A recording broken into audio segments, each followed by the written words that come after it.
ತಂದೆ ತಾಯಿ ಎಷ್ಟೇ ಏನೇ ಹೇಳಿದ್ರು ಕೂಡ ಮಾತನ್ನ ಕೇಳಿಸ್ಕೊಳ್ಳಲ್ಲ. ಯಾಕೆ ಹಾಗೆ ಮಾಡ್ತಾರೆ? ಹಾಗೆ ಮಕ್ಕಳಿಗೆ ಇನ್ನೇನು ಪರೀಕ್ಷೆ ಸಮಯ ಇದೆ, ಹಾಗಾಗಿ ವಿದ್ಯಾಭ್ಯಾಸದಲ್ಲಿ ಯಾಕೆ ಹಿಂದೆ ಉಳಿತಾರೆ, ಏನು ಓದಿದ್ರು ಯಾಕೆ ತಲೆಗೆ ಹೋಗಲ್ಲ, ಇವೆಲ್ಲ ವಿಚಾರಗಳ ಬಗ್ಗೆ ಇವತ್ತಿನ ಕಾರ್ಯಕ್ರಮದಲ್ಲಿ ವಿಚಾರಗಳನ್ನ ತಿಳಿಸ್ಕೊಡ್ತಾರೆ. ಹಾಗೆ ಇದೆ ಏಪ್ರಿಲ್ 20ನೇ ತಾರೀಕಿಂದ 112ನೇ ಜ್ಯೋತಿಷ್ಯ ಶಾಸ್ತ್ರದ ಕ್ಲಾಸಸ್ ಶುರು ಆಗ್ತಾ ಇದೆ. 15 ದಿನದ ಕ್ಲಾಸಸ್, ತುಂಬ ಕಡಿಮೆ ಮೊತ್ತ 6,999 ರೂಪಾಯಿಗೆ ನೀವು ಮತ್ತು ನಿಮ್ಮ ಕುಟುಂಬ ಸಮೇತದಲ್ಲಿ ಒಂದು ಒಳ್ಳೆ ವಿಚಾರವನ್ನು ನೀವು ತಿಳ್ಕೊಳ್ಬೋದಾಗಿದೆ. ಏನು ತಿಳ್ಕೊತೀರಾ ಅನ್ನೋದ್ರ ಬಗ್ಗೆ ಗೊತ್ತು ಮಾಡ್ಕೊಳ್ಳೋದಕ್ಕೆ ಏಪ್ರಿಲ್ 11ನೇ ತಾರೀಕು ಫ್ರೀ ಕ್ಲಾಸ್ ಇದೆ. 1 ಅವರ್ ಕ್ಲಾಸಸ್ ಇರುತ್ತೆ. ಸ್ವತಃ ಗುರುಜಿಯವರ ಕ್ಲಾಸ್ ತಗೊಳ್ತಾರೆ, ನಿಮ್ಮ ಎಲ್ಲ ಡೌಟ್ಗಳಿಗೂ ಕ್ಲಿಯರ್ ಮಾಡ್ತಾರೆ. ಸೊ ಒಳ್ಳೆ ಅವಕಾಶ, ಮಿಸ್ ಮಾಡ್ಕೊಳ್ಬೇಡಿ. ಸ್ಕ್ರೀನ್ ಮೇಲೆ ಕಾಣ್ತಿರೋ ನಂಬರ್ಗೆ ನೀವು ಕಾಂಟ್ಯಾಕ್ಟ್ ಮಾಡಿದ್ರೆ ಕ್ಲಾಸಸ್ಗೆ ಜಾಯ್ನ್ ಆಗ್ಬೋದು. ಕಾಲಾವಕಾಶ ತುಂಬ ಇರುತ್ತೆ, ಹಾಗೆ ಸೀಟ್ಗಳು ತುಂಬ ಲಿಮಿಟೆಡ್ ಆಗಿರುತ್ತೆ. ಯಾರು ಮೊದಲಿಗೆ ಜಾಯ್ನ್ ಆಗ್ತಾರೆ ಅವರಿಗೆ ಹೆಚ್ಚಿನ ಆದ್ಯತೆ ಸಿಗುತ್ತೆ ಅಂತ ಹೇಳ್ಬೋದು. ಸದ್ಯಕ್ಕೆ ಕಾರ್ಯಕ್ರಮದಲ್ಲಿ ನಮ್ಮ ಜೊತೆ ಇದ್ದಾರೆ ಪಂಡಿತ ದಿನೇಶ್ ಗುರುಜಿ ಅವರು. ಅವ್ರನ್ನ ಕಾರ್ಯಕ್ರಮಕ್ಕೆ ಸ್ವಾಗತ ಮಾಡೋಣ. ಗುರುಜಿ ನಮಸ್ತೆ, ಕಾರ್ಯಕ್ರಮಕ್ಕೆ ಸ್ವಾಗತ. ಓಂ ಶ್ರೀ ಗುರುಭ್ಯೋ ನಮಃ. ಹರಿ ಓಂ. ಓಂ ಗ್ರಾಂ ಗ್ರೀಂ ಗ್ರೌಂ ಸಹ ಗುರುವೇ ನಮಃ. ಓಂ ನಮೋ ಭಗವತೆ ವಾಸುದೇವಾಯ. ಓಂ ನಮೋ ನಾರಾಯಣಾಯ. ನಮಸ್ಕಾರ. ಎಸ್ ಗುರುಜಿ, ವಿಚಾರ ಅಂತ ನೋಡೋದಾದ್ರೆ ಈಗಿನ ಮಕ್ಕಳು ಆಗಿನ ಕಾಲದಲ್ಲೆಲ್ಲ ಅಪ್ಪ ಅಮ್ಮನ ಮಾತುಗಳು ತುಂಬ ಕೇಳ್ತಾ ಇದ್ರು. ಇವಾಗ ಕಾಲಕ್ರಮೇಣ ಹೇಳ್ತಾರೆ, ನಮ್ಮ ಕಾಲದಲ್ಲಿ ಹಂಗಿರ್ಲಿಲ್ಲ, ನಿಮ್ಮ ಥರ ಮಾಡ್ತಾ ಇರಲಿಲ್ಲ ಅನ್ನೋ ಮಾತುಗಳು ತುಂಬ ಕೇಳ್ತೀವಿ. ಏನು ಹೇಳಿದ್ರು ಮೋಸ್ಟ್ ಆಫ್ ಮಕ್ಕಳು ಕೇಳಕ್ಕೆ ಹೋಗಲ್ಲ ಅಪ್ಪ ಅಮ್ಮನ ಮಾತು. ಯಾಕೆ ಆ ರೀತಿ ಮಾಡ್ತಾರೆ? ಏನಾದ್ರು ಜನರೇಷನ್ ಚೇಂಜ್ ಅಥವಾ ಜಾತಕದಲ್ಲಿ ಆ ರೀತಿ? ಆ ಕಾಲದಲ್ಲೂ ಊರು ಬಿಟ್ಟು ಪಟ್ಟಣ ಸೇರಿರೋರು ಹಳೆಯ ಮೂವಿಲೂ ನೋಡಿದ್ದೀವಿ. ಸೊ ಆಡು ಭಾಷೆ ಬೇರೆ ಇದೆ. ಆ ಕಾಲದಲ್ಲೂ ಕೆಟ್ಟು ಪಟ್ಟಣ ಸೇರ್ದ ಅಂತ ಹಳೆಯ ಕಾಲದೆಲ್ಲ ಮೂವಿ ನೋಡಿದ್ರೆ ಕೆಟ್ಟು ಪಟ್ಟಣ ಸೇರ್ದ ಅಂತ ಹೇಳೋದು ಒಂದು ಮೂವಿ ಬರುತ್ತೆ. ಹಾಗೆ ಇವನು ಬೇರೆ ಊರಿಗೆ ಕಳಿಸಿದಾಗ ಕೆಟ್ಟು ಬಂದ, ಅಥವಾ ಊರಲ್ಲೇ ಇದ್ದುಕೊಂಡು ಕಳ್ಳತನ ಮಾಡ್ತಾ ಇದ್ದ. ಇವೆಲ್ಲ ಆ ಕಾಲದಲ್ಲೂ ಇತ್ತು, ಎಲ್ಲ ಕಾಲದಲ್ಲೂ ಇದೆ. ಸಾಮಾನ್ಯವೇ ಇವಾಗ ನಮಗೆ ಮಾಧ್ಯಮ ಅಂತ ಒಂದು ಇದೆ. ಮಾಧ್ಯಮ ಅಂತಂದರೆ ಈಗ ಇಂಟರ್ನೆಟ್ಟು, ಇನ್ಸ್ಟಾಗ್ರಾಮು, ಫೇಸ್ಬುಕ್ಕು, ಮತ್ತು ನಮ್ಮ ಯೂಟ್ಯೂಬ್ಗಳು, ಮತ್ತು ಟಿ ವಿ ವಾಹಿನಿ ಎಲ್ಲನೂ ಬಂದಿದೆ. ಆ ಬಂದಿರತಕ್ಕಂಥ ಕಾಲದಲ್ಲಿ ನಾವು ನೋಡ್ತಕ್ಕಂಥ ವಿಚಾರಗಳು ಹೆಚ್ಚು ಬರ್ಬೋದು. ಆಗಿನ ಕಾಲದಲ್ಲಿ ಯಾವುದೂ ಇನ್ಫಾರ್ಮೇಷನ್ ಇರಲಿಲ್ಲ. ಇನ್ಫಾರ್ಮೇಷನಿಂದ ನಮಗೆ ಮನಸ್ಥಿತಿಯಲ್ಲಿ ಏನಾಗಿದೆ, ಹೆಚ್ಚು ಅಂತ ಅಂದ್ಕೊಳ್ತಾ ಇದ್ದೀವಿ. ಜಾಸ್ತಿ ಆಗಿದೆ ಇವಾಗ ಅಂತ. 100% ಇವಾಗ ನಮಗೆ ಎಲ್ಲ ವಿಚಾರಗಳು ಎಲ್ಲ ಬರುತ್ತೆ. ಒಂದು ಅಡುಗೆ ಅಂತಂದರೆ ಈಗ ಹೆಚ್ಚಾಗಿದೆ, ಎಲ್ಲರೂ ಅಡುಗೆ ಮಾಡ್ತಾಯಿದ್ದಾರೆ ಅಂತ. ಆ ಟೈಮಲ್ಲೂ ವೆರೈಟಿ ಮಾಡ್ತಾಯಿದ್ರು, ಈ ಟೈಮಲ್ಲೂ ವೆರೈಟಿ ಮಾಡ್ತಾಯಿದ್ರು.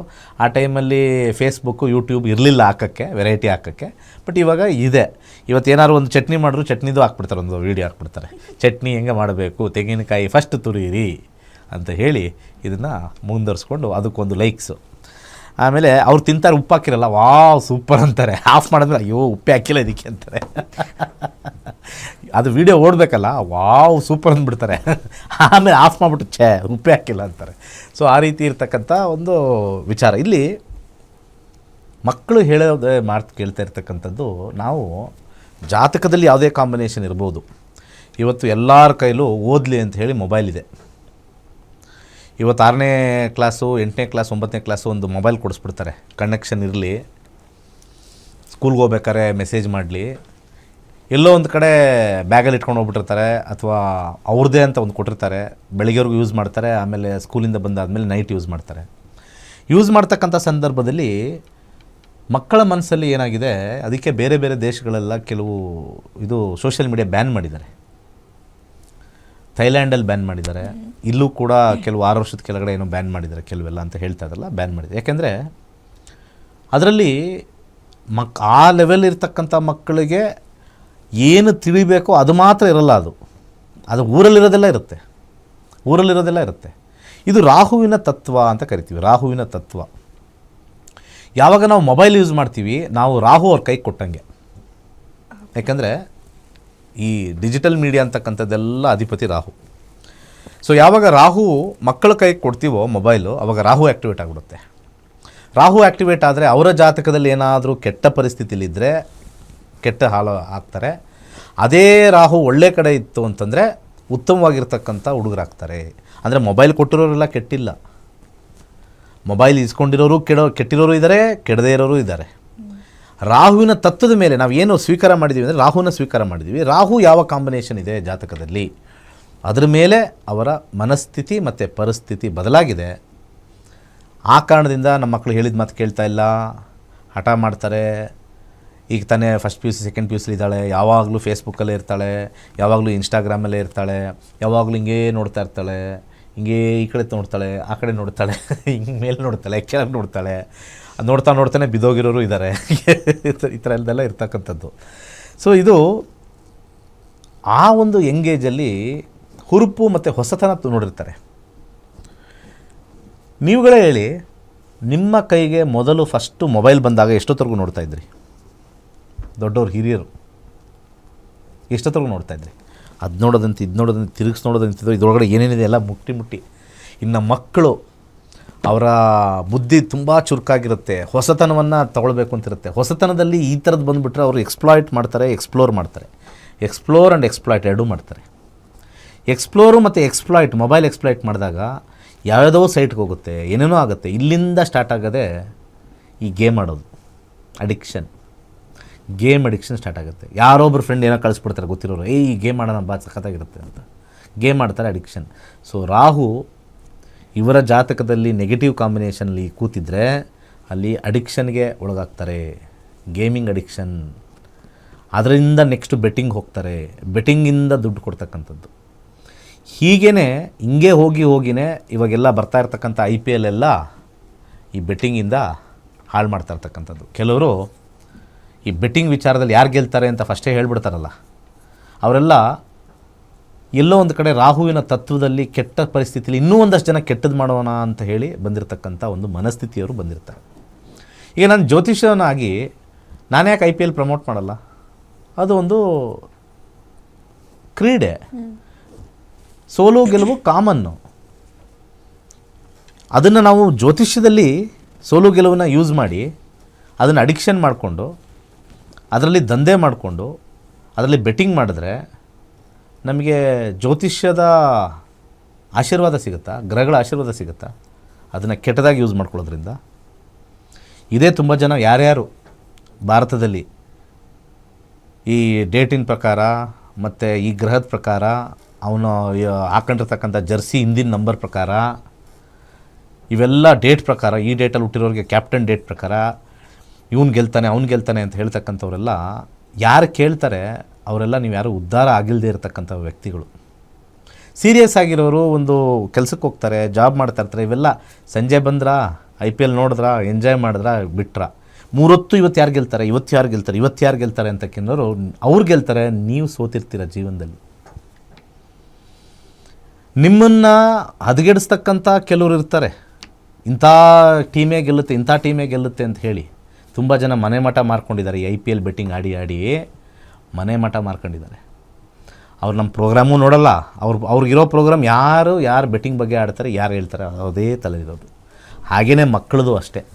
ಮಕ್ಕಳು ಯಾಕೆ ಹೇಳಿದ ಮಾತು ಕೇಳಲ್ಲ ಅಂತಂದರೆ ರಾಹುವಿನ ತತ್ವ ಆ್ಯಕ್ಟಿವೇಟ್ ಮಾಡಿರ್ತಾರೆ. ಓಕೆ, ಕರೆ ತಗೋಣ. ಎಸ್ ಗುರು, ಕರೆ ಇದ್ದಾರೆ, ಮಾತಾಡೋಣ. ಹಲೋ ಹಲೋ ಹಲೋ, ನಮಸ್ತೆ. ಏನು ಹೆಸರು, ಎಲ್ಲಿಂದ ಕರೆ ಮಾಡ್ತಿದ್ದೀರಾ? ಸುಧಾ, ಮಂಡ್ಯದಿಂದ. ಓಕೆ, ಯಾರ ಬಗ್ಗೆ ಕೇಳಬೇಕು? ಡೇಟ್ ಆಫ್ ಬರ್ತ್ ಹೇಳಿ. ಪ್ರಶ್ನಾಶಾಸ್ತ್ರ ಮೇಡಮ್. 48. ಸಂಖ್ಯೆ ಹೇಳಿ. 1ರಿಂದ 249. 48. 48. ಓಕೆ, ಏನು ಪ್ರಶ್ನೆ ಇತ್ತು ಕೇಳಿ, ಗುರುಜಿ ಇದ್ದಾರೆ, ಮಾತಾಡಿ. ಹೇಳಿ. ನಮಸ್ತೆ ಗುರು. ನಮ್ಮ ಮನೆಯವರಿಗೆ ಮನೆ ಕಟ್ಟೋ ಯೋಗ ಇದೆ ಅಂತ. ನಿಮ್ಮ ಮನೆಯವ್ರಿಗೆ ಮನೆ ಕಟ್ಟೋ ಈಗ, ಮನೆಯವರಿಗೆ ಮನೆ. ಅವರು 9-4 100% ಮನೆ ಯೋಗ ಕಟ್ಟೋದಿದೆ. ನಿಮ್ಮ ಯಜಮಾನರಿಗೆ ಆಸಕ್ತಿ ಇಲ್ಲ. 9 ಮತ್ತು 4 ಡಿಸ್ಪ್ಲೇ ಮಾಡಿ ದಯವಿಟ್ಟು. 9 ಮತ್ತು 4 ಏನು ಹೇಳುತ್ತೆ ಅಂತಂದರೆ ಕಾಂಬಿನೇಷನಲ್ಲಿ 4 ಅನ್ನೋದು ಮನೆ ಕಟ್ಟೋ ಯೋಗ ಇದೆ ಇಲ್ಲಿ. 4 ಅಂತ ಬಂದಾಗ 9 ಅಂದರೆ ಆಸಕ್ತಿ ಕಮ್ಮಿ, ಅದನ್ನೇ ಹೋಗಿ ಮಾಡಬೇಕು ಅನ್ನೋ ಆಸಕ್ತಿ ಕಮ್ಮಿ, ಜೋಶ್ ಇಲ್ಲ. ಚಂದ್ರ 2029ವರೆಗೂ ಚಂದ್ರ ಇರೋದ್ರಿಂದ ನಾನು ಇಲ್ಲಿ ಕಾಂಬಿನೇಷನಲ್ಲಿ ಮನೆ ಕಟ್ಟೋ ಯೋಗ 100ಕ್ಕೆ 100 ಪಟ್ಟಿದೆ. ಅದಕ್ಕೆಲ್ಲ ಅನುಕೂಲನೂ ಇದೆ. 4 ಅಂತ ಬಂದಾಗ ಅನುಕೂಲನೂ ಇದೆ ನೋಡಿ, ಅನುಕೂಲನೂ ಇದೆ. 4 ಅಂತ ಬಂದಾಗ ಮನೆ ದಶಾದಲ್ಲೇ ಇದೆ.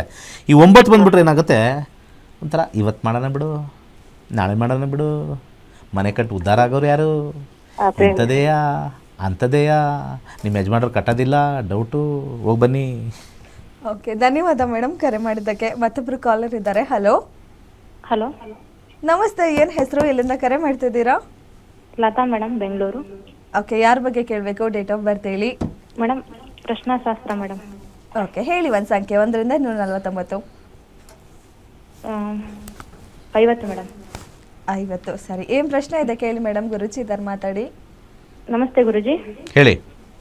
ತುಂಬಾ ಖುಷಿ ಆಯ್ತು ಗುರುಜಿ ನಿಮ್ ಕಾಲ್ ಕನೆಕ್ಟ್ ಆಗಿರೋದು.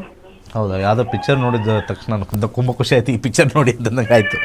ಹೇಳಿ, ಏನು ಕೇಳಬೇಕು ಇಲ್ಲ ಪ್ರಶ್ನೆ? ಗುರುಜಿ, ನಿಮ್ ವಾಯ್ಸ್ ಕೇಳಿ ತುಂಬಾ ಖುಷಿ ಆಯ್ತು ಗುರುಜಿ. ಭಾಳ ಒಳ್ಳೇದಮ್ಮ, ಒಳ್ಳೇದಾಗಲಿ. ಪ್ರಶ್ನೆ ಕೇಳಿ ಗುರುಜಿ. ನಮ್ಮ ಮನೆಯವ್ರದ್ದು ಪಿತ್ರಾರ್ಜಿತ ಆಸ್ತಿ ಇದು ಬರುತ್ತೆ ಏನೋ ಅಂತ ಕೇಳಬೇಕಿತ್ತು. ಖಂಡಿತ ಬರುತ್ತೆ, ಅವ್ರನ್ನ ಚೆನ್ನಾಗಿ ನೋಡ್ಕೊಳ್ಳಿ.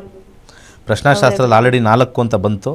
4ರಲ್ಲಿ ಖಂಡಿತ ಬಂದೇ ಬರುತ್ತೆ ಪಿತ್ರಾರ್ಜಿತ ಆಸ್ತಿ. 100% 9ನೇ ಮನೆ ಲಾಸ್ಟಲ್ಲಿದೆ. 3ನೇ ಮನೆ ಸದ್ಯಕ್ಕೆ ನಾನು ಕೊಡಲ್ಲ, ನಾನು ಹೋದ್ಮೇಲೆ ಕೊಡೋದು ಅಂತ ಹೇಳ್ತಾರೆ. ಅಂಥದ್ದೇನು ಗಲಾಟೆ ಏನಿಲ್ಲ. ಸ್ವಲ್ಪ ಅಣ್ಣ ತಮ್ಮಂದರು ಯಾರು ಇರ್ತಾರೆ ಅವ್ರದ್ದೆಲ್ಲ ಒಂದು ಸ್ವಲ್ಪ ಕೊಟ್ಟು 9ನೇದು ಕೊನೆಯದಲ್ಲಿ ಫ್ರೂಟಲ್ಲಿ 9 ಬಂದಾಗ ಸಿಗುತ್ತೆ. ಹಿರಿಯರಿಂದ ಸಿಗುತ್ತೆ, ಹಿರಿಯರ ದೈವಾಧೀನ ಆದ ನಂತರ ಸಿಗುತ್ತೆ. ಒಳ್ಳೆಯದಾಗಲಿ. ಓಕೆ, ಧನ್ಯವಾದ ಮೇಡಮ್. ಮತ್ತೊಬ್ರು ಕಾಲರ್ ಇದ್ದಾರೆ. ಹಲೋ. ಹಲೋ, ನಮಸ್ತೆ, ಏನು ಹೆಸರು, ಎಲ್ಲಿಂದ ಕರೆ ಮಾಡ್ತಾ ಇದ್ದೀರಾ? ನಮ್ಮ ಹೆಸರು ವಸಂತ್ ಕುಮಾರ್ ಅಂತ ಮ್ಯಾಮ್. ನಾವು ಗೌರಿಬಿದೂರಿಂದ ಕರೆ ಮಾಡ್ತಾ ಇದ್ದೀವಿ. ಓಕೆ, ಯಾರ ಬಗ್ಗೆ ಕೇಳಬೇಕು? ಡೇಟ್ ಆಫ್ ಬರ್ತ್ ಹೇಳಿ ಅವ್ರದ್ದು. ನನ್ನ ಬಗ್ಗೆನೇ ಮ್ಯಾಮ್. ನಾ date of birth 13/4/2009. Okay, time? Time 6:53 ma'am, ಸಂಜೆ. ಸರಿ, ಹುಟ್ಟಿದೂರು? ಗೌರಿಬಿದೂರು ಮ್ಯಾಮ್. ಸರಿ, ಏನು ಪ್ರಶ್ನೆ ಇದೆ ಕೇಳಿ, ಮಾತಾಡಿ. ಗುರುಜಿ ಇದ್ದಾರೆ. ಹಲೋ, ಹೇಳಿ. ನಮಸ್ಕಾರ ಗುರುಜಿ. ಹೇಳಿ. ನಮ್ಮ ವಿದ್ಯಾಭ್ಯಾಸದ ಬಗ್ಗೆ ಕೇಳಬೇಕಿತ್ತು ಗುರುಜಿ. 10th ಆಯ್ತಾ? ಫಸ್ಟ್ ಇಯರ್ ಆಗೋದು ಗುರುಜಿ. ಮೊನ್ನೆ ಫಸ್ಟ್ ಇಯರ್ ಆಯ್ತು. ಹಾಂ ಸರ್. ಫಸ್ಟ್ ಇಯರ್ ಏನು ತೊಗೊಂಡ್ರಿ? ಸೈನ್ಸ್ ತಗೊಂಡಿದ್ದೆ ಗುರುಜಿ. ಸೈನ್ಸು. ನಿಮಗೆ ಕೇತು ದಶ ಸ್ಟಾರ್ಟ್ ಆಗುತ್ತೆ 27 ಆದ ನಂತರ. ಕೇತು ದಶ 10 ಅನ್ನೊಂದು ಕಾಂಬಿನೇಷನ್ ತೋರಿಸ್ತಾ ಇದೆ. ಈಗ ಬುಧ 5 ತೋರಿಸ್ತಾ ಇದೆ. ಸದ್ಯಕ್ಕೆ ಕನ್ಫ್ಯೂಷನ್ ಸ್ಟೇಟ್. ಯಾವಾಗ 5ನೇ ಮನೆ ತೋರಿಸುತ್ತೆ ಕನ್ಫ್ಯೂಷನ್ ಅಂತ ನಾವು ಕರಿತೀವಿ ವಿದ್ಯಾಭ್ಯಾಸದಲ್ಲಿ. 5 ಯಾವಾಗಲೂ ಕನ್ಫ್ಯೂಷನ್ ಮಾಡುತ್ತೆ. ಭಾಳಷ್ಟು ಏರಿಯಾದಲ್ಲಿ ತೋರಿಸುತ್ತೆ, ಇದು ಮಾಡೋಣ, ಇದು ಮಾಡೋಣ, ಇದು ಮಾಡೋಣ, ಇದು ಮಾಡೋಣ, ಅದು ಮಾಡಿದ್ರೆ ದುಡ್ಡು ಬರುತ್ತೆ, ಇದ್ರಲ್ಲಿ ಬರುತ್ತಾ ಅಂತ. ಯಾವುದು ಬರೋಲ್ಲ. ಮುಂಬರುವ ಕೇತು ದಶೆ ಕಾಂಬಿನೇಷನಲ್ಲಿ 11 ಬಂತು, 10 ಬಂದಿದೆ, 11 ಬಂದಿದೆ, +2 ಬಂದಿದೆ. ಅಂದರೆ ಕಾಮರ್ಸ್ ಭಾಳ ಆ್ಯಕ್ಚುಲಿ ಒಳ್ಳೇದಿತ್ತು. ನನ್ನ ಸಜೆಷನು MBA ಟ್ರೈ ಮಾಡಿ. ಡಿಗ್ರಿ ಮಾಡಿಕೊಂಡು MBA ಟ್ರೈ ಮಾಡಿ. 10ನೇ ಮನೆ 11ನೇ ಮನೆ ಇವೆಲ್ಲ MBAಗೆ 10 ಅನ್ನೋದು ಹೆಲ್ಪ್ ಆಗುತ್ತೆ. MBAಯಿಂದ ನೀವು ಒಂದು ಖಾಸಗಿ ಸಂಸ್ಥೆಯಲ್ಲಿ ಉತ್ತಮವಾಗಿರ್ತಕ್ಕಂಥ ಅಡ್ಮಿನಿಸ್ಟ್ರೇಷನ್ ಲೈನಲ್ಲಿ ಚೆನ್ನಾಗಿರುತ್ತೆ. ಶುಕ್ರನು 11/5 ಬಂದಿರೋದ್ರಿಂದ ಅಡ್ಮಿನಿಸ್ಟ್ರೇಷನ್ ಲೈನು ಒಳ್ಳೆಯದು. ಅಂದರೆ ವ್ಯವಸ್ಥಾಪಕರು ಅಂತ ಕರಿತೀವಿ. ಒಳ್ಳೆಯದಾಗಲಿ. ಓಕೆ, ಧನ್ಯವಾದ ಸರ್. ಮತ್ತೊಬ್ರು ಕಾಲರ್ ಇದ್ದಾರೆ. ಹಲೋ. ಹಲೋ. ಹಲೋ, ನಮಸ್ತೆ, ಏನು ಹೆಸರು, ಎಲ್ಲಿಂದ ಕರೆ ಮಾಡ್ತಾ ಇದ್ದೀರಾ? ನಮಸ್ತೆ ಮೇಡಮ್, ನಾನು ರಾಘವೇಂದ್ರ ಅಂತ ಮಾತಾಡ್ತಾ ಇರೋದು, ಹುಬ್ಬಳ್ಳಿಯಿಂದ. ಸರಿ, ಯಾರ ಬಗ್ಗೆ ಕೇಳಬೇಕು? ಡೇಟ್ ಆಫ್ ಬರ್ತ್ ಹೇಳಿ. ನನ್ನ ಬಗ್ಗೆ ಕೇಳಬೇಕಾಗಿತ್ತು ಮೇಡಮ್. ಓಕೆ, ಹೇಳಿ. Date of birth 6 December okay. 1990 madam, 1990. Okay, time? Timing 10 ಗಂಟೆ 7 ನಿಮಿಷ ರಾತ್ರಿ. ಓಕೆ, ಊರು, ಹುಟ್ಟಿದೂರು? ಹುಟ್ಟಿದೂರು Yellapur madam, Karwar district, Uttara Kannada district. ಸರಿ, ಓಕೆ, ಏನು ಪ್ರಶ್ನೆ ಇದೆ ಕೇಳಿ ಸರ್, ಮಾತಾಡಿ. ಗುರುಜಿ ಇದ್ದಾರೆ. ನಮಸ್ತೆ ಗುರುಜಿ. ನಮಸ್ಕಾರ. ಕರ್ಕಾಟಕ ರಾಶಿ, ಕರ್ಕಾಟಕ ಲಗ್ನ, ಆಶ್ಲೇಷ ನಕ್ಷತ್ರದಲ್ಲಿ ಹುಟ್ಟಿದ್ದೀರಾ. 2029ಕ್ಕೆ ಶುಕ್ರದಶ ಮುಗಿಯುತ್ತೆ. ಶುಕ್ರದಶದಲ್ಲಿ 5, 6 ಮತ್ತು ಮುಂದೆ ಬರ್ತಕ್ಕಂಥ ಸೂರ್ಯದಶ. ಕೆಲಸಕ್ಕೆ ದುಡ್ಡಿಗೆ ಸ್ವಲ್ಪ ಸಮಸ್ಯೆ. ಏನು ಪ್ರಶ್ನೆ ಇದೆ? ಸರ್, ಮದುವೆ ಬಗ್ಗೆ ಕೇಳಬೇಕಾಗಿತ್ತು. ಮದುವೆ ನೀವು ಡಿಸಿಷನ್ ತಗೊಂಡ್ರೆ ಆಗುತ್ತೆ, ಇಲ್ಲಾಂದ್ರೆ 2, 7 ಇಲ್ಲ ಕಾಂಬಿನೇಷನ್. ಈ ಕಾಂಬಿನೇಷನ್ 2, 7 ಇರಬೇಕು. 2, 7 ಇಲ್ಲ ಅಂತಂದರೆ ವಿವಾಹ ಸ್ವಲ್ಪ ಕಷ್ಟವೇ. ಮೇಲ್ಗಡೆ ಅದು 6 ಬಂದಿದೆ, 5 ಬಂದಿದೆ, 5 ಬಂದಿದೆ. ಓಕೆ, ಯಾರಾದರೂ ಹಳೆಯ ಲವರ್ ಇದ್ದಾರಾ? ಇಲ್ಲ ಸರ್, ಇಲ್ಲ. ಲವರ್ ಇಲ್ಲ ಅಥವಾ ಮಾಡೇ ಇಲ್ವಾ? ಲವ್ ಮಾಡೇ ಇಲ್ವಾ? ಇಲ್ಲ ಸರ್, ಮಾಡಿಲ್ಲ. ನಗುವಲ್ಲೇ ಏನೋ ಒಂದು ಡೌಟ್ ಇದೆ. ನಗುವಲ್ಲೇ ಒಂದು ಡೌಟ್ ಇದೆ. ಇಲ್ಲ ಸರ್, ಹಾಗಿದ್ರೆ ಏನಾದರೂ ಆಗಿದ್ದರೆ ಅದನ್ನ ಏನಾದ್ರು ಹಿಂದೆ ಇದ್ದರೆ, ಯಾಕಂದರೆ 5ನೇ ಮನೆ ಹಿಂದಿನ ಒಂದು ತೋರಿಸುತ್ತೆ. ಅದೇನಾದ್ರು ಇತ್ತು ಅಂದರೆ ಕಂಟಿನ್ಯೂ ಮಾಡಬೇಕು, ಇಲ್ಲಾಂದರೆ ತೋರಿಸಿದ್ದು ಆಗಿದ್ದು ಆಗಲ್ಲ. ಕೆಲಸದ ವಿಚಾರದಲ್ಲಿ ಸ್ವಲ್ಪ ಮುಂದೆ ಸೂರ್ಯದಶದಲ್ಲಿ ಅಷ್ಟು ಚೆನ್ನಾಗಿಲ್ಲ. ಸ್ವಲ್ಪ ಮದುವೆ ಬೇಗ ಆಗಿ, ಕೆಲಸದಲ್ಲಿರ್ತಕ್ಕಂಥ ಹುಡುಗಿನ ಬೇಗ ಆಗಿ. 2, 7 ಇಲ್ಲದೇ ಇರತಕ್ಕಂಥ ಕಾಂಬಿನೇಷನ್ ಇಲ್ಲಿ ಹುಡುಕಕ್ಕೆ ಆಗ್ತಾಯಿಲ್ಲ. ನಿಮ್ಮ ಜಾತಕದಲ್ಲಿ ಕೆಲವೊಂದು ಸತಿ ಏನಾಗುತ್ತೆ, ವಿವಾಹ ಆಗದೇ ಇರತಕ್ಕಂಥ ಜಾತಕಗಳು ಬಂದುಬಿಡ್ತವೆ. ಇಲ್ಲಿ ವಿವಾಹದ ಪರಿಸ್ಥಿತಿನೇ ತೋರಿಸ್ತಾ ಇಲ್ಲ ಎಲ್ಲೂ ಕೂಡ ಮೇಲ್ಗಡೆ 2 ಆಗಲಿ 7 ಆಗಲಿ ಇಲ್ಲವೇ ಇಲ್ಲ. 2, 7 ಭಾಳ ಇಂಪಾರ್ಟೆಂಟು. ಇರೋದ್ರಲ್ಲಿ ನಾವೇನೋ ಹುಡುಕಬೇಕು ಅಂದರೆ ಸೂರ್ಯನ ಮಾತ್ರ ಹುಡುಕಬೇಕು. ಆ ಸೂರ್ಯನಿಗೆ ಬಲಗೈ ಉಂಗುರದ ಬೆರಳಿಗೆ ಒಂದು ಮಾಣಿಕ್ಯ ರೂಬಿನ ಧರಿಸ್ಕೊಳ್ಳೋಕ್ಕೆ ಸಜೆಸ್ಟ್ ಮಾಡ್ತೀನಿ. ಹಾಗೆ ಶುಕ್ರನ ಒಂದು ಆಧಿಪತ್ಯದಲ್ಲಿ 6 ಮುಖದ ರುದ್ರಾಕ್ಷಿ ಹಾಕ್ಕೊಳ್ಳಿ. ಒಂದು ಪ್ರಯತ್ನ ಪಡ್ಬೋದು, ಬಟ್ ವಿವಾಹ ಭಾಳ ಕಮ್ಮಿ ಯೋಗವನ್ನು ತೋರಿಸ್ತಾ ಇದೆ. ಒಳ್ಳೆಯದಾಗಲಿ. ಓಕೆ, ಧನ್ಯವಾದ ಸರ್ ಕರೆ ಮಾಡಿದ್ದಕ್ಕೆ. ಜ್ಯೋತಿಷ್ಯ ಶಾಸ್ತ್ರದ ಕ್ಲಾಸಸ್ಸಲ್ಲಿ ನೀವು ಯಾವೆಲ್ಲ ವಿಚಾರಗಳ ಬಗ್ಗೆ ತಿಳ್ಕೊಳ್ತೀರಾ ಅನ್ನೋದ್ರ ಬಗ್ಗೆ ಈ ವಿಡಿಯೋದಲ್ಲಿ ಸಂಪೂರ್ಣವಾಗಿದೆ, ನೋಡ್ಕೊಂಡು ಬನ್ನಿ.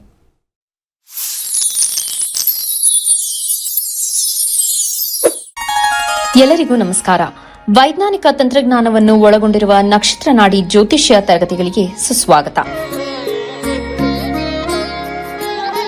ಈ ತರಗತಿಗಳಲ್ಲಿ ಪಂಡಿತ್ ದಿನೇಶ್ ಗುರೂಜಿ ಅವರು ಕಲಿಸಿಕೊಡುವ ವಿಚಾರಗಳೆಂದರೆ ನಮ್ಮ ಬ್ರಹ್ಮಾಂಡದ ಸೃಷ್ಟಿ, ವಿಷ್ಣುವಿನ ದಶಾವತಾರಗಳಲ್ಲಿ ವೈಜ್ಞಾನಿಕ ಆಧಾರ, 4 ಯುಗಗಳು, ಉತ್ತರ ಧ್ರುವದ ಪ್ರಾಮುಖ್ಯತೆ, ನಕ್ಷತ್ರಗಳು, ರಾಶಿಗಳು, ರಾಹು ಮತ್ತು ಕೇತು ಪುರಾಣ, ರಾಶಿ ಚಕ್ರದಲ್ಲಿ 27 ನಕ್ಷತ್ರಗಳ ಸ್ಥಾನ, ರಾಶಿ ಚಕ್ರದ ಡಿಗ್ರಿ ಲೆಕ್ಕಾಚಾರ, ನಕ್ಷತ್ರದ 108 ಪಾದಗಳು, ದಶಾ ಲೆಕ್ಕಾಚಾರ, ರಾಶಿ ಚಕ್ರದ ಗುಣಲಕ್ಷಣಗಳು, ಲಗ್ನದ ಪ್ರಾಮುಖ್ಯತೆ, ಲಗ್ನ ಲೆಕ್ಕಾಚಾರ, ದಿನಗಳಲ್ಲಿ ಲಗ್ನವನ್ನು ಕಂಡುಹಿಡಿಯುವ ಸರಳ ಲೆಕ್ಕಾಚಾರ, ಲಗ್ನದಿಂದ ವಿವಿಧ ಮನೆಗಳಲ್ಲಿನ ಗ್ರಹಗಳು, ನಕ್ಷತ್ರ ನಾಡಿ ತತ್ವಗಳು, ಗ್ರಹಾಧಿಪತಿ, ನಕ್ಷತ್ರಾಧಿಪತಿ, ಉಪ ನಕ್ಷತ್ರಾಧಿಪತಿ ಲೆಕ್ಕಾಚಾರ, ಪ್ರಶ್ನಾಶಾಸ್ತ್ರದ ಮುಖೇನ 249 ವಿಭಾಗಗಳ ಲೆಕ್ಕಾಚಾರ, ವಿಶ್ಲೇಷಣೆಯಲ್ಲಿ ದಶಾ, ಭುಕ್ತಿ, ಅಂತರ್ಭುಕ್ತಿಯ ಅರ್ಥ, ಜಾತಕದಲ್ಲಿ, ಶಿಕ್ಷಣದಲ್ಲಿ ಆಯ್ದುಕೊಳ್ಳಬಹುದಾದ ಕೋರ್ಸ್, ಪಡೆಯಬಹುದಾದ ಶೇಕಡವಾರು ಯಶಸ್ಸು,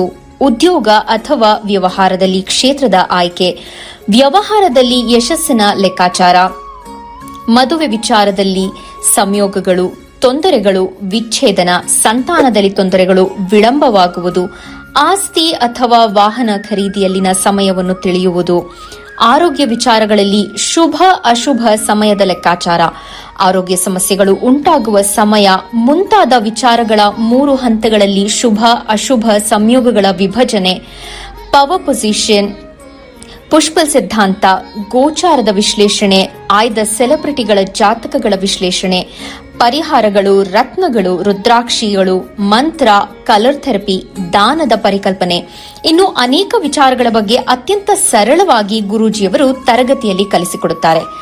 ಈ ತರಗತಿ ಜೊತೆಗೆ ಅತ್ಯಾಧುನಿಕ ತಂತ್ರಜ್ಞಾನದಿಂದ ಬಳಕೆಯಲ್ಲಿರುವ ಗೋಲ್ಡ್ ಟ್ರೀ ಆಸ್ಟ್ರೋ ಆಪ್ ಮೂಲಕ ಜಾತಕವನ್ನು ಪರಿಶೀಲಿಸುವ ಸುಲಭವಾದ ತಂತ್ರಗಳನ್ನು ಗುರೂಜಿಯವರು ತಿಳಿಸಿಕೊಡುತ್ತಾರೆ. ಜೀವನಕ್ಕೆ ಅತ್ಯಗತ್ಯವಾಗಿರುವ ವಿಚಾರಗಳನ್ನು ತಿಳಿಯಲು ಇಂದೇ ಈ ನಕ್ಷತ್ರ ನಾಡಿ ತರಗತಿಯನ್ನು ಸೇರಿ ನಿಮ್ಮ ಜೀವನದ ವಿಚಾರಗಳಿಗೆ ಮಾರ್ಗದರ್ಶಕವಾಗಿರುವ ಜ್ಯೋತಿಷ್ಯವನ್ನು ಅಳವಡಿಸಿಕೊಳ್ಳಿ. ಹೆಚ್ಚಿನ ಮಾಹಿತಿಗೆ ಇಂದೇ ನಮ್ಮ ನಕ್ಷತ್ರ ನಾಡಿ ಕಾರ್ಯಕ್ರಮಕ್ಕೆ ಮತ್ತೊಮ್ಮೆ ಸ್ವಾಗತ. ಗುರೂಜಿ, ಜ್ಯೋತಿಷ್ಯ ಶಾಸ್ತ್ರ ಕ್ಲಾಸ್ ಈಗ ಇನ್ನೇನು ಕೆಲವೇ ದಿನದಿಂದ ಈ ಪ್ರಶ್ನೆ, ಸಾಕಷ್ಟು ಜನ ಈಗ ಯಾಕೆ ಅವರಿಗೆ ನಂಬಿಕೆ ಬರ್ತಾ ಇಲ್ಲ, ಇಷ್ಟೊಂದು ಪ್ರೋಗ್ರಾಮ್ ಮಾಡಿ ಇಷ್ಟೊಂದು ಅವ್ರಿಗೆ ಅರ್ಥ ಆಗೋಂಗೆ ಹೇಳಿದ್ರು ಕೂಡ ಆದ್ರೂ ಕಲಿಯೋಕ್ಕಾಗುತ್ತಾ ಇಲ್ವೋ ಅನ್ನೋ, ಯಾಕೆ ಅವ್ರಿಗೆ ಆ ಡೌಟ್ ಬರುತ್ತೆ ಅನ್ನೋದ್ರು. ಒಂದು 50,000 ಕೊಡಿ, ನಿಮಗೆ ಒಂದು ವಾರದಲ್ಲಿ ಮದುವೆ ಆಗುತ್ತೆ, ಒಂದು ಪೂಜೆ ಮಾಡಿಸ್ತೀನಿ, ಅಲ್ಲಿ ಕ್ಯೂ ನಿಂತಿರ್ತಾರೆ. ಅದಕ್ಕಿರೋ ನಂಬಿಕೆ ಇದಕ್ಕೆ ಬರ್ತಾ ಇಲ್ಲ. ಪಕ್ಕದ 2 ಕೌಂಟರ್ ಇರುತ್ತೆ, 2 ಲಕ್ಷ ಕೊಡಿ, ನಿಮಗೆ ಕೋಟ್ಯಾಂತರ ರೂಪಾಯಿ ಬರ್ತಕ್ಕಂಥ ಪೂಜೆ ಮಾಡಿಸ್ಕೊಡ್ತೀನಿ, 2 ಲಕ್ಷ ಕೊಡಿ, ನಿಮಗೆ ಕೋಟ್ಯಾಂತರ ರೂಪಾಯಿ. ಈ ಕಡೆ ಒಂದು ಕೌಂಟರ್ ಇರುತ್ತೆ, ನಿಮ್ಮ ಜಾತಕದಲ್ಲಿ ಬಿಸ್ನೆಸ್ ಯೋಗ ಇದೆಯಾ, ಅದರಲ್ಲಿ ದುಡ್ಡು ನಿಜವಾಗ್ಲೂ ಬರುತ್ತಾ ಅಥವಾ ಬರದೇ ಇರುತ್ತಾ, ಅಥವಾ ನಿಮಗೆ ಯಾವುದು ಉತ್ತಮ ಅಂತ 2ನೇ ಕೌಂಟರ್ ಇರುತ್ತೆ. ಇಲ್ಲೊಂದು 3 ಜನ ಇರ್ತಾರೆ, ಇಲ್ಲೊಂದು 300 ಜನ ಇರ್ತಾರೆ. ಇನ್ನೊಂದು ಕೌಂಟರ್ ಇರುತ್ತೆ, ನಿಮಗೆ ಅದೃಷ್ಟ ಬರ್ಸೋದು ಹೇಗೆ, ನೀವು ಈ ಥರ ರಾಶಿಯಲ್ಲಿ ಇಂಥ ಅದೃಷ್ಟ ಅಂತ ಹೇಳ್ತಾರೆ. ಜಾಸ್ತಿ ಜನ ಈ ರಾಶಿ, ಈ 3 ರಾಶಿಗೆ ಅದೃಷ್ಟ, ಈ ಕನ್ಯಾ ರಾಶಿಗೆ ಈ ಥರ, ಸಿಂಹ ರಾಶಿಗೆ ಈ ಥರ, ಇದನ್ನು ಫಾಲೋ ಮಾಡೋರೇ ಜಾಸ್ತಿ. ಯಾಕೆಂದರೆ ರಾಶಿ ಅವ್ರು ತಿಳ್ಕೊಂಡಿರ್ತಾರೆ. ಆ ರಾಶಿಗೆ ಯಾವನಾರು ಕಿವಿಲಿ ಹೇಳಿದಾಗ ಅದನ್ನು ಇದನ್ನು ಮಾಡ್ತಾರೆ, ಕನೆಕ್ಟ್ ಮಾಡ್ತಾರೆ, ಹಾಂ ಕರೆಕ್ಟ್ ಅಂತ. ಅವೆಲ್ಲ ಬರೀ ಬೋಗಸ್ಸು, ಸುಳ್ಳು. ಯಾರಾದರೂ ರಾಶಿ ಭವಿಷ್ಯಕ್ಕೆ ನೋಡ್ತಾ ಇದ್ದೀರಾ ಅಂತಂದರೆ ಆ ನೋಡ್ತಕ್ಕಂಥ ವ್ಯಕ್ತಿಯಷ್ಟು ಮುಟ್ಟಾಳ ಇನ್ನೊಬ್ಬ ಇಲ್ಲ. 140 ಕೋಟಿಲಿ 12 ರಾಶಿನ ಮಾಡಿದ್ರೆ 13 ಕೋಟಿ ಜನ ನೋಡ್ತಾ ಇರ್ತಾರೆ. 13 ಕೋಟಿ ಜನಸಂಖ್ಯೆ ಒಂದು ರಾಶಿ. ಯಾರೋ ಒಬ್ರು ಹೇಳ್ಬಿಟ್ರು ಕರ್ಕಾಟಕ ರಾಶಿ ಅಥವಾ ಸಿಂಹ ರಾಶಿ, ಅದನ್ನು 13 ಕೋಟಿ ಜನ ನೋಡ್ತಾ ಇರ್ತಾರೆ. ನಮ್ಮದು ರಾಶಿ ಏನು ಅಂತ 13 ಕೋಟಿಗೆ ಒಂದೇ ಆಗುತ್ತಾ? ಒಬ್ಬ ಕೆಲಸ ಹುಡುಕ್ತಾ ಇರ್ತಾನೆ, ಒಬ್ಬ ಕೆಲಸದಲ್ಲಿರ್ತಾನೆ, ಮದುವೆ ನೋಡ್ತಾ ಇರ್ತಾನೆ, ಒಬ್ಬ ಮದುವೆ ಆಗಿರುತ್ತೆ, ಮಕ್ಕಳು ನೋಡ್ತಾ ಇರ್ತಾನೆ, ಎಲ್ಲ ಆಗಿರುತ್ತೆ, ಮನೆ ಕಟ್ಟೋದ ಬಗ್ಗೆ ಚಿಂತೆ ಇರುತ್ತೆ, ಅಥವಾ ಕೆಲಸ ಇರ್ತಾನೆ, ಪ್ರಮೋಷನ್ ಬಗ್ಗೆ ಯೋಚನೆ ಮಾಡ್ತಾ ಇರ್ತಾನೆ, ಒಬ್ಬ ವಿದೇಶಕ್ಕೆ ಹೋಗಬೇಕು ಅಂತ ಯೋಚನೆ ಮಾಡ್ತಾ ಇರ್ತಾನೆ, ಒಬ್ಬ ಬಿಸ್ನೆಸ್ಗೆ ಹೋಗಲ್ಲ ಅಂತ ಯೋಚನೆ ಮಾಡ್ತಾ ಇರ್ತಾನೆ, ಒಬ್ಬ ನಾನು ಯಾವುದ್ರಲ್ಲೂ ಹೂಡಿಕೆ ಮಾಡಿದ್ರೆ ದುಡ್ಡು ಬರುತ್ತೆ ಅಂತ ಹೋಗ್ತಾ ಇರುತ್ತೆ, ಅಥವಾ ಸೈಡ್ ಬಿಸ್ನೆಸ್ ಮಾಡಬೇಕಂತ ಯೋಚನೆ ಮಾಡ್ತಾ ಇರ್ತಾನೆ. ಅವರವರ ಜಾತಕದಲ್ಲಿ ಬರ್ತಕ್ಕಂಥ ದಶಾದ ಮೇಲೆ ನಿಂತ್ಕೊಳ್ಳುತ್ತೆ. 13 ಕೋಟಿ ಸಿಂಹರಾಶಿಯವರಿಗೆ ವಿಧ ಆಗಿರ್ತಕ್ಕಂಥ ದಶಾಭುಕ್ತಿಗಳು, ಅಂತರ್ಭುಕ್ತಿಗಳು, ಸೂಕ್ಷ್ಮ ಭುಕ್ತಿಗಳೆಲ್ಲ ನಡೀತಾ ಇರುತ್ತೆ. ವಿಧವಾಗಿರ್ತಕ್ಕಂಥ ಲಗ್ನಗಳು ಹುಟ್ಟಿರ್ತಾರೆ. 13 ಕೋಟಿನೂ ಕೂಡ ನಿಮ್ಮಲ್ಲಿ ಸಿಂಹರಾಶಿಯಲ್ಲೇ ಹುಟ್ಟಿರ್ಬೋದು, ಆದರೆ 12 ಲಗ್ನದಲ್ಲಿ ಹುಟ್ಟಿರೋರು ಇರ್ತಾರೆ. ಅವಾಗ ಚೇಂಜ್ ಆಗುತ್ತೆ. ಮೇಷ ಲಗ್ನದಿಂದ ನಿಮ್ಮ ರಾಶಿ 5ನೇದಾಗುತ್ತೆ, ವೃಷಭ ರಾಶಿಯಿಂದ ನಿಮ್ಮದು 4ನೇದಾಗುತ್ತೆ. ಯಾವುದೋ ಸಿಂಹರಾಶಿ ಬಗ್ಗೆ ಮಾತಾಡೋಣ ಅಂದರೆ ಮಿಥುನ ಲಗ್ನದಿಂದ 3ನೇದಾಗುತ್ತೆ, ಕರ್ಕಾಟಕ ಲಗ್ನದಿಂದ 2ನೇದಾಗುತ್ತೆ, ಸಿಂಹ ಲಗ್ನದಿಂದ 1ನೇ ಮನೆ ಆಗುತ್ತೆ, ಕನ್ಯಾ ಲಗ್ನದಿಂದ ನಿಮ್ಮದು ವ್ಯಯಭಾವ 12ನೇ ಮನೆ ಆಗುತ್ತೆ ನಿಮ್ಮ ರಾಶಿ. ಅದೇ ತುಲಾ ಲಗ್ನದಿಂದ 11 ಬರುತ್ತೆ. 12 ಲಗ್ನಗಳು ಬದಲಾಗುತ್ತೆ. ಆಮೇಲೆ ಎಲ್ಲ ಸಿಂಹರಾಶಿಲಿರೋರು ಒಟ್ಟಿಗೆ ಹುಟ್ಟಿದ್ರು ನೀವೆಲ್ಲ. ಟೈಮ್ ಕೂಡ ಒಬ್ರೊಬ್ರಿಗೂ ಒಂದೊಂದು ಏಜ್ ಇರುತ್ತೆ. 13 ಕೋಟಿ ಜನಸಂಖ್ಯೆಯಲ್ಲಿ ಒಬ್ಬ 10 ವರ್ಷದವನು ಇರ್ತಾನೆ, ಒಬ್ಬ 15 ವರ್ಷದಲ್ಲಿ ಇರ್ತಾನೆ, ಒಬ್ಬ 25 ವರ್ಷ ಇರ್ತಾನೆ, ಒಬ್ಬ 70 ವರ್ಷದವನು ಇರ್ತಾನೆ, ಒಬ್ಬರು 35 ವರ್ಷದಲ್ಲಿ ಇರ್ತಾನೆ, ಒಬ್ಬ ಇನ್ನೂ 5 ವರ್ಷ ಮಗುವಾಗಿರುತ್ತೆ. ಅವ್ರು ಹೇಳೋದೆಲ್ಲ ಅಪ್ಲೈ ಆಗುತ್ತಾ? ಅಂಥ ಬೋಗಸ್ಸು ಯಾರಾದರೂ ರಾಶಿ ಹಿಂಗೆ ಹಂಗೆ ಡೇಂಜರು ಅದು ಇದು ಅಂದರೆ ಅವನಂಥ ಬೋಗಸ್ ಜ್ಯೋತಿಷ್ಯ ಮತ್ತು ನಿಮ್ಮಂಥವ್ರು ಯಾರು ಕೇಳ್ತಾರೆ ಮುಟ್ಟಾಳ್ರು ಇನ್ನೊಬ್ರು ಇಲ್ಲ. ಶಾರ್ಟ್ ಕಟ್ಸ್ ಜಾಸ್ತಿ ನೋಡ್ತಾರೆ, ಬೇಗ 100%. ಬೇಗ ಮುಗಿದೋಗ್ಬಿಡ್ಲಿ, ಬೇಗ ಜ್ಯೋತಿಷ್ಯ ಅಂದರೆ ರಾಶಿ ಅಂತ. ಆದರೆ ನಿಮ್ಮ ಇಂಡಿವಿಜುವಲ್ ಆಗಿ ಕಲಿಬೇಕು ಅಂತಂದರೆ ನೀವು ದಶಾಭುಕ್ತಿನೇ ನಿಮಗೆ ಏನಾಗುತ್ತೆ ಜೀವನದಲ್ಲಿ ಅಂತ ಬರುತ್ತೆ. ಅದಕ್ಕೆ ನಮ್ಮಲ್ಲಿ ಹೆಚ್ಚಾಗಿ ಜನ ನೋಡಲ್ಲ, ಜನರಲ್ ಅವರು ಹೆಚ್ಚಾಗಿ ನಮ್ಮದೆಲ್ಲ ನೋಡಲ್ಲ. ಈ ರಾಶಿಯವರಿಗೆ ಮುಂದಿನ ತಿಂಗಳು ಕೋಟ್ಯಾಧೀಶರು ಯೋಗ ಅಂದ ತಕ್ಷಣ ಅಲ್ಲಿ 50 ಲಕ್ಷ ಜನ ನೋಡಿರ್ತಾರೆ. ಏನಿದೆ ಅಂತ ಫ್ರೀ ಬೇಕಲ್ವ ಎಲ್ಲರಿಗೂ, ಫ್ರೀ ಕೊಟ್ಟರೆ ಫಿನೈಲ್ ಕುಡಿಯೋ ಜನಗಳಲ್ವಾ, ಅಲ್ಲಿ ನೋಡ್ತಾರೆ ನಮ್ಮ ರಾಶಿ ಏನಾಯಿತು ಅಂತ. ಬನ್ನಿ, ನಿಮ್ಮ ರಾಶಿಯಲ್ಲಿ ದುಡ್ಡು ಇದೆಯೋ ಇಲ್ವೋ ಒಂದು ವಿದ್ಯೆಯನ್ನು ಹೇಳ್ಕೊಡ್ತೀನಿ. ಆ ವಿದ್ಯೆಯಲ್ಲಿ ಯಾವ ಸಮಯದಲ್ಲಿ ಬರುತ್ತೆ, 2 ವರ್ಷ ಆದಮೇಲೆ ಬರುತ್ತಾ, 3 ವರ್ಷ ಆದಮೇಲೆ ಬರುತ್ತಾ, ಅಥವಾ ಈಗ ಸಮಯ ಚೆನ್ನಾಗಿದೆಯಾ ಎಷ್ಟು ವರ್ಷದವರೆಗೂ, ಮತ್ತು ನೆಕ್ಸ್ಟ್ ನಿಮಗೆ ಟೈಮ್ ಚೆನ್ನಾಗಿಲ್ವಾ, ಇದನ್ನೆಲ್ಲ ತಿಳ್ಕೊಳಕ್ಕೆ ಬನ್ನಿ ಅಂದರೆ ಹಿಂಗೆ ಯೋಚನೆ ಮಾಡ್ತಾರೆ. ಯಾವುದೋ ಒಂದು ಬಿಸ್ನೆಸ್ ಸ್ಟಾರ್ಟ್ ಮಾಡಿ 5 ಲಕ್ಷ ಹಾಕಿ ಕಳ್ಕೊಂಡ್ಬಿಡ್ತಾರೆ.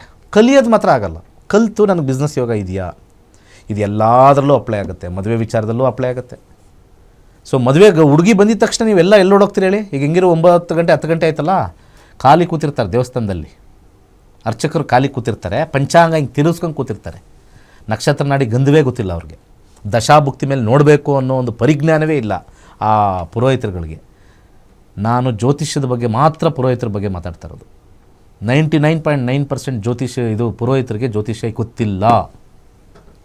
ದಶಾಭುಕ್ತಿ ಮೇಲೆ ಯಾರು ಪುರೋಹಿತರು ನೋಡ್ತಾರೆ ಅವರು ಮಾತ್ರ ಸರಿಯಾಗಿರ್ತಕ್ಕಂಥ ಜ್ಯೋತಿಷಿ, ಸರಿಯಾಗಿರ್ತಕ್ಕಂಥ ಪುರೋಹಿತ ಅಂತ ಹೇಳ್ಬೋದು. ಯಾರು ಪಂಚಾಂಗದಲ್ಲಿ ತೆಗೆದು ಅವನ ನಕ್ಷತ್ರ ಇವನ ನಕ್ಷತ್ರ ಅಂತ ಬರ್ಕೊಟ್ಟು 36ಕ್ಕೆ ಇಲ್ಲಿ ರಜ್ಜುಕೂಟ ಬಂದಿಲ್ಲ, ಇಲ್ಲಿ ನಾಡಿಕೂಟ ಬಂದಿಲ್ಲ, ಮಹೇಂದ್ರ ದೀರ್ಘಕೂಟ ಬಂದಿಲ್ಲ, ಸ್ತ್ರೀ ದುರ್ಗಕೂಟ ಬಂದಿಲ್ಲ, ಈ ರೀತಿಯಾಗಿರ್ತಕ್ಕಂಥ ವರ್ಣಕೂಟ ಬಂದಿಲ್ಲ ಅಂತ ಮಾಡ್ತಕ್ಕಂಥವ್ರು lowest level, 2nd class 3rd class ಜ್ಯೋತಿಷ್ಯ ನೀವು ಮಾಡ್ತಾ ಇರೋದು. ನೀವು ಆ ಒಂದು ಸ್ಥಾನದಲ್ಲಿದ್ದು, ಪುರೋಹಿತರುಗಳು ಆ ಒಂದು ಸ್ಥಾನದಲ್ಲಿದ್ದು ಜ್ಯೋತಿಷ್ಯದ ಬಗ್ಗೆ ಇನ್ನೊಬ್ಬರ ಬಗ್ಗೆ ಜೀವನ ಹೇಳ್ತಾ ಇದ್ರಿ ಅಂದರೆ ನೀವು ಮಾಸ್ಟರ್ ಆಗಿರಬೇಕು. ಸುಮ್ಮನೆ ಯಾರೋ ಬಂದರು 2 ಮಾಡಿಬಿಡೋಣ, ಅವ್ರಿಗೆ ಪೂಜೆಗೆ ಕಳಿಸ್ಬಿಡೋಣ, ಅಲ್ಲಿ ದುಡ್ಡು ಬಂದ್ಬಿಡುತ್ತೆ ಅಂತಲ್ಲ. ನೀವು ಮಾಸ್ಟರ್ ಆಗಿರಬೇಕು. ನನಗೆ ಜಾತಕ ನೋಡ್ತಕ್ಕಂಥ ವಿಚಾರ, ಫ್ಯೂಚರ್ ಹೇಳ್ತಕ್ಕಂಥ ವಿಚಾರ ಗೊತ್ತಿರಬೇಕು ನಿಮಗೆಲ್ಲ. ಆ ವಿಚಾರ ತಿಳ್ಕೊಳ್ಳೋದೆ ನಮ್ಮ ನಕ್ಷತ್ರ ನಾಡಿ ಡಾಕ್ಟ್ರೇಟ್ವರೆಗೂ ಕೊಡ್ತೀವಿ. ಯಾಕೆ ಡಾಕ್ಟ್ರೇಟ್ವರೆಗೂ ಮಾಡ್ತೀವಿ? ಎಷ್ಟು ಜನ ಪುರೋಹಿತರು ಡಾಕ್ಟ್ರೇಟ್ ಮಾಡಿದ್ದಾರೆ ಹೇಳ್ಬಿಡ್ರಿ ನೋಡೋಣ. ನೀವುಗಳೆಲ್ಲ ಹೋಗ್ತಿರಲ್ಲ ಪುರೋಹಿತರ ಹತ್ರ, ಎಷ್ಟು ಜನ ಡಾಕ್ಟ್ರೇಟ್ ಮಾಡಿದ್ದಾರೆ ಜ್ಯೋತಿಷದಲ್ಲಿ? ಪೂಜೆ ಪುನಸ್ಕಾರ ಆಗಮಶಾಸ್ತ್ರದ ಬಗ್ಗೆ ನಾನು ಮಾತಾಡ್ತಾ ಇಲ್ಲ, ಅದೆಲ್ಲ ಮಾಸ್ಟರ್ ಆಗಿರ್ತಾರೆ ಅವರು. ಜ್ಯೋತಿಷದಲ್ಲಿ ಪುರೋಹಿತರು ಮಾಸ್ಟ್ರೇ ಅಲ್ಲ, ಅವರು ಮಾಸ್ಟ್ರೇ ಅಲ್ಲ ಅವರೆಲ್ಲ. ನಾನು ತುಂಬ ಜನ ನೋಡಿದ್ದೀನಿ, ಸುಮ್ಮನೆ ಒಂದಷ್ಟು ಪಂಚಾಂಗ ತೆಗೆದು ಇಲ್ಲಿ ನೋಡಿ 7ನೇ ಮೇಲೆ ಶನಿ ಇದೆ, ಮದುವೆ ಲೇಟಾ, ಶನಿ ಪೂಜೆ ಮಾಡಿಸ್ಬಿಡೋಣ ಬನ್ನಿ. 7ನೇ ಮೇಲೆ ರಾಹು ಇದೆಯಾ, ರಾಹು ಶಾಂತಿ ಮಾಡೋಣ ಬನ್ನಿ. 7ನೇ ಮೇಲೆ ಕೇತು ಇದೆಯಾ, ಕೇತು ಶಾಂತಿ. 8ನೇ ಮೇಲೆ ಮಂಗಳ ಇದೆಯಾ, ಕುಜದೋಷ ಇದೆ ಬನ್ನಿ. ಇಂಥ ದರಿದ್ರ ಜ್ಯೋತಿಷ್ಯ ಕಲ್ತಿರ್ತಾರೆ ಪುರೋಹಿತರು ತುಂಬ ಜನ. ಅವ್ರಿಗೆ ಆಗಮಶಾಸ್ತ್ರದಲ್ಲಿ ಏನೋ ಒಂದು ಸಣ್ಣ ಸಬ್ಜೆಕ್ಟು, ನೋಡ್ಕೊಳ್ರಯ್ಯ, ಇದು ಲಗ್ನ ಕಂಡ್ರಯ್ಯ, ಇದು 9 ಮನೆ ಕಂಡ್ರಯ್ಯ, ಇದೆಲ್ಲ ಒಂದು ಪಾಪಗ್ರಹ, ಮತ್ತು ರಾಹು ಕೇತು ಶನಿ ಪಾಪಗ್ರಹ, ಇದೆಲ್ಲ ಶುಭಗ್ರಹ. ಎಷ್ಟು ಜನಕ್ಕೆ ಗುರು ದಶಾನೇ ಏಟ್ ಕೊಟ್ಟಿರುತ್ತೆ ಅಂತ ಅವ್ರಿಗೆ ಗೊತ್ತಿಲ್ಲ ಪುರೋಹಿತರಿಗೆ. ಎಷ್ಟು ಜನಕ್ಕೆ ಶುಕ್ರ ದಶಾನೇ ಮನೆ ಮಠ ಎಲ್ಲ ಮಾರ್ಕೊಂಡಿರುತ್ತೆ ಅಂತ ಗೊತ್ತಿಲ್ಲ. ಅವ್ರ ತಲೆಯಲ್ಲಿ ಏನು ತುಂಬಿರುತ್ತೆ ಅಂತಂದರೆ ರಾಹು ಕೆಟ್ಟವನು, ಕೇತು ಕೆಟ್ಟವನು, ಶನಿ ಕೆಟ್ಟವನು ಅಂತಂಥ ರಾಜಯೋಗ ಕೊಟ್ಟಿರ್ತಕ್ಕಂಥ ರಾಹು, ಕೇತು, ಶನಿಗಳು ಬೇಕಾದಷ್ಟು ಜಾತಕನ ನೋಡಿದ್ದೀನಿ. ಪರಮವೀರ ಪದ್ಮ ಅವಾರ್ಡು ಯಾವುದಿದೆ, ಪದ್ಮಶ್ರೀ ಅವಾರ್ಡ್ ಎಲ್ಲ ತೊಗೊಂಡಿರ್ತಕ್ಕಂಥದ್ದು ರಾಹು ದೇಶದಲ್ಲಿ ತೊಗೊಂಡಿದ್ದಾರೆ, ಶನಿ ದೇಶದಲ್ಲಿ ತೊಗೊಂಡಿದ್ದಾರೆ. ರಾಹು ದೇಶದಲ್ಲಿ ಜೈಲ್ಗೆ ಹೋಗಿರೋರು ಇದ್ದಾರೆ, ಗುರು ದೇಶದಲ್ಲಿ ಜೈಲ್ಗೆ ಹೋಗಿದ್ದಾರೆ. ಕೇತು ಶುಕ್ರ ದೇಶದಲ್ಲಿ ಮನೆ ಮಠ ಮಾಡಿ ಹೆಂಡತಿ ಕೇಸ್ ಹಾಕಿರೋರು ಇದ್ದಾರೆ. ಓಕೆ ಗುರುಜಿ, ಧನ್ಯವಾದ. ಸಾಕಷ್ಟು ವಿಚಾರ ತಿಳಿಸ್ಕೊಟ್ರಿ ಗುರುಜಿ, ಧನ್ಯವಾದ. ಈವರೆಗೆ ಗುರುಜಿ ಅವರಿಂದ 65,000ಕ್ಕೂ ಹೆಚ್ಚು ವಿದ್ಯಾರ್ಥಿಗಳು ಜ್ಯೋತಿಷ್ಯವನ್ನ ಕಲಿತಿದ್ದಾರೆ. ಅವರಲ್ಲಿ ಒಬ್ಬರ ಅನಿಸಿಕೆ, ಅಭಿಪ್ರಾಯ ಇಲ್ಲಿದೆ. ಇದಾಗಿತ್ತು ಇವತ್ತಿನ ವಿಶೇಷ ಕಾರ್ಯಕ್ರಮ. ನೋಡ್ತಾ ಇರಿ ಗ್ಯಾರಂಟಿ ನ್ಯೂಸ್, ಸುದ್ದಿ ಖಚಿತ, ನ್ಯಾಯ ನಿಶ್ಚಿತ. ಮಾಡಿ ನಾನು ಇದಕ್ಕೆ ಬಂದಿದ್ದು ತುಂಬ ನನಗೆ ಹೆಲ್ಪ್ಫುಲ್ ಆಗಿದೆ. ಮತ್ತು ಜೊತೆಗೆ 4 ವರ್ಷ ಆಯಿತು ನಕ್ಷತ್ರ ನಾಡಿಗೆ ಬಂದು. ಗುರುಜಿ ತುಂಬ ಅಕ್ಯುರೇಟಾಗಿ, ತುಂಬ ಕ್ಲಿಯರಾಗಿ ಎಕ್ಸ್ಪ್ಲೈನ್ ಮಾಡಿ ನಮ್ಗೆ ಹೇಳಿಕೊಡ್ತಾ ಇದ್ದಾರೆ. ತುಂಬ ಪ್ರಿಡಿಕ್ಷನ್ ಪರ್ಟಿಕ್ಯುಲರಾಗಿ ಇಂಥ ಇದು ಅಂತಂದ್ರೆ ಅದೇ ಥರನೇ ಪ್ರಿಡಿಕ್ಷನ್ ಇದಾಗ್ತಾ ಇದೆ. ಮತ್ತು ಆ್ಯಪು ಇವಾಗ ಚೆನ್ನಾಗಿ ಇನ್ನೂ ಪರ್ಟಿಕ್ಯುಲರಾಗಿ ಹೇಳೋ ಥರ ತುಂಬ ಕ್ಲಿಯರಾಗಿ ಹೇಳ್ಕೊಟ್ಟಿದ್ದಾರೆ. ಈ ನಕ್ಷತ್ರ ನಾಡಿಗೆ ಬಂದು ಅಸ್ಟ್ರಾಲಜಿ ಕಲ್ತ್ಕೊಂಡು ನನ್ನ ಲೈಫ್ ತುಂಬ ಸ್ಟ್ರಗಲ್ನ ನಾನು ಫೇಸ್ ಮಾಡ್ತಾ ಇದ್ದೆ. ಅದು ಈಗ ತುಂಬ ಸುಧಾರಿಸಿದೆ ನನ್ನ ಲೈಫು. ಜೊತೆಗೆ ನಾನು ಫಸ್ಟ್ ಟೈಮ್ ಈ ಗೆಟ್ ಟುಗೆದರ್ ನಾನು ಇದು ಮಾಡ್ತಾ ಇದ್ದೆ. ಯಾಕಂದರೆ ಇಷ್ಟು ದಿನ ನನ್ನ ಪರ್ಸ್ನಲ್ ಲೈಫಲ್ಲಿ ನಾನು ಬ್ಯುಸಿ ಆಗೋಗಿದೆ. ತುಂಬ ಖುಷಿ ಆಗ್ತಾ ಇದೆ. ಗುರುಗಳು ಬ್ಲೆಸ್ಸಿಂಗ್ಸ್ ಮತ್ತು ಎಷ್ಟೇ ಸಾರಿ ಕ್ವಶನ್ ಕೇಳಿದ್ರು ರಿಪೀಟ್ ಅವ್ರು ಹೇಳ್ಕೊಡ್ತಾರೆ. ತುಂಬ ಸಮಾಧಾನದಿಂದ ಇವಾಗ ತುಂಬ ಗುರುಗಳು ತುಂಬ ಚೆನ್ನಾಗಿ ಎಕ್ಸ್ಪ್ಲೇನ್ ಮಾಡಿ ಹೇಳ್ಕೊಡ್ತಾ ಇದ್ದಾರೆ.